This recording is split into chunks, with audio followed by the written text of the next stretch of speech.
शांति। 18 नवंबर आज बाबा हम सबको सावधानी दे रहे हैं, बच्चे तुम्हारी संपूर्ण बनने की मंजिल बहुत लंबी है, इसलिए अपना अनमोल समय वेस्ट न करो। तुम्हें योग युक्त रहना है। माया योग में विघ्न डालती है। तुम संपूर्ण पवित्रता के लिए पुरुषार्थ कर रहे हो।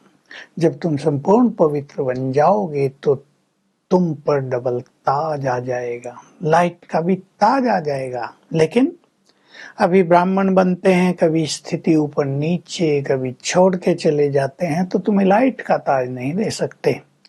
लेकिन जब तुम कर्मातीत होगे तो तुम्हारे ऊपर लाइट का ताज दिया जा सकता है, परंतु कर्मातीत होते तो तुम घर चले जाओगे, इसलिए देवताओं को दे दिया है।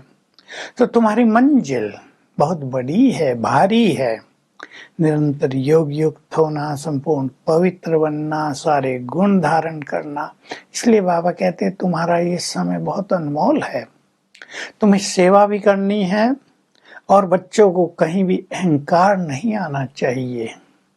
अहंकार आ जाता है तो एक दूसरे का अनादर कर देते हैं, ब्रह्मा का भी अनादर कर लेते हैं। सोचते हैं ये तो माध्यम है ना, शिव बाबा से हमारा काम है, शिव बाबा इसके तन में आते हैं, इनसे हमारा क्या लेना देना।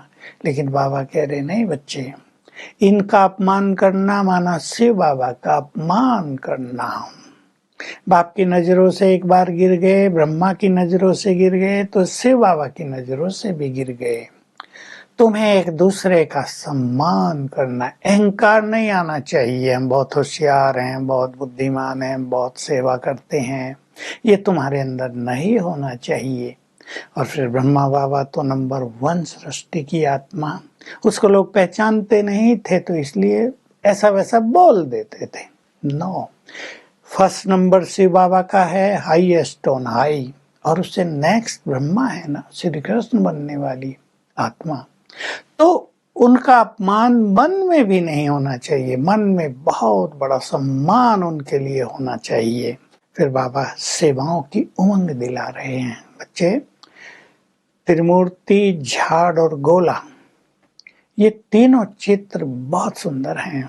उन दिनों आजकल के साधन नहीं थे, आजकल तो सब कुछ रिफाइन हो गया, कंप्यूटराइज्ड हो गया है।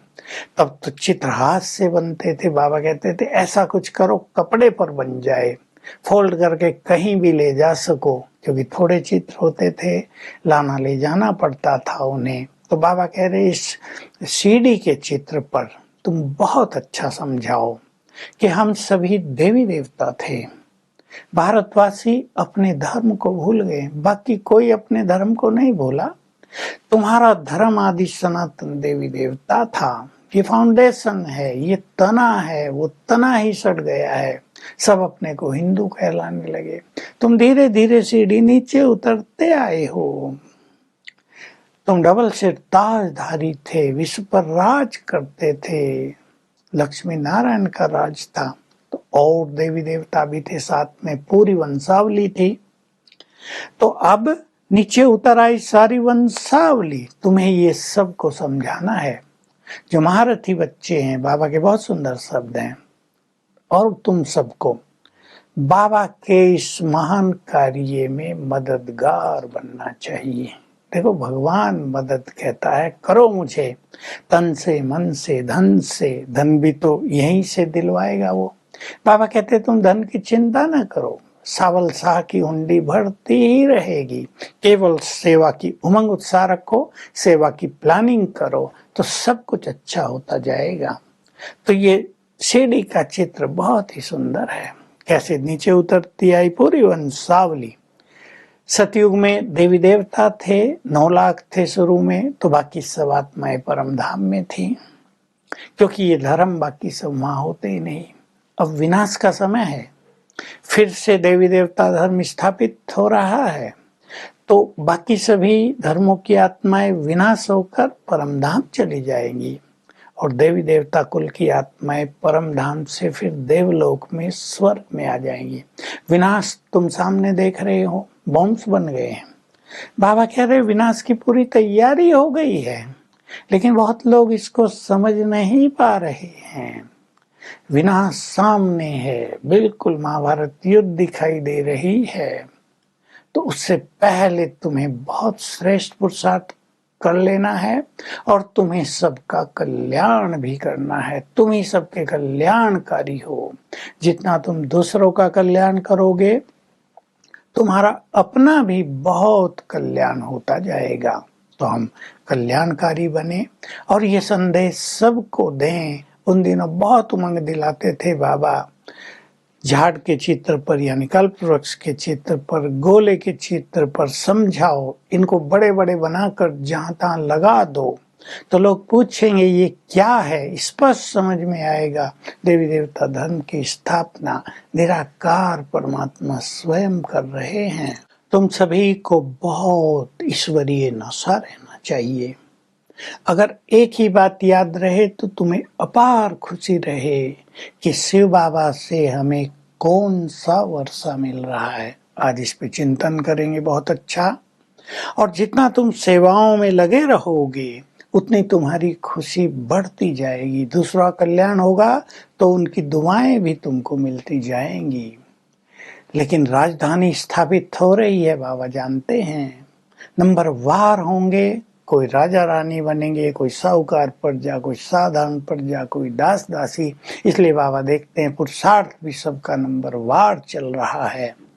तो हम सभी आज चिंतन करेंगे। जब हमें भगवान मिल गए, जब हमें श्रेष्ठ पथ मिल गया, तो हम राजा रानी क्यों न बने, हम महान क्यों न बने, हम विश्व का कल्याण अवश्य करेंगे।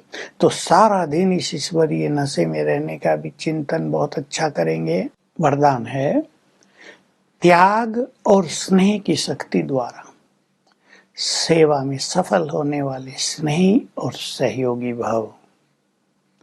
बाबा उदाहरण दे रहे हैं। यज्ञ के शुरू में ज्ञान बहुत नहीं था, योग तो अभी शुरू ही नहीं हुआ था, लेकिन त्याग और बाबा से प्यार, दो चीजों ने हर कदम पर सफलता दिलाई। तो दिल से जो सेवा की जाती है, जिगर से कहते हैं ना, जिगर से जो सेवा की जाती है उसको स्नेह कहेंगे, सच्चा स्नेह। उसकी सफलता अवश्य होती है क्योंकि ईश्वरीय सहयोग उसमें मिलता रहता है। तो बाबा याद दिला रहे, अब भी स्नेह और त्याग का बल स्वयं में भरो तो हर कदम पर सफलता मिलती रहेगी। स्लोगन है, फरिश्ता बनना है तो सब तरह के बोझ और जो डिस्टर्ब करने वाली बातें उनसे मुक्त बनो। तो आज का हमारा पुरुषार्थ होगा, मैं डबल लाइट फरिश्ता हूं, बोझ मुक्त। फरिश्ते को क्या डिस्टर्ब करेगा, ये संकल्प कर ले। हम बहुत पावरफुल हैं, सभी बातें बहुत छोटी हैं, कोई बात हमें डिस्टर्ब कर ही नहीं सकती। बातों से पावरफुल मैं हूं। मैं डबल लाइट फरिश्ता हूं। अंग अंग से रंग बिरंगी किरणें फैल रही हैं और ज्ञान सूर्य की पवित्र किरणें मुझ पर पड़ रही हैं। हर घंटे में एक बार कुछ क्षणों के लिए भी ये अभ्यास करेंगे। Om Shanti. To watch Peace of Mind channel videos on YouTube, subscribe us on youtube.com/tvpeaceofmind. Just a click for a peaceful life.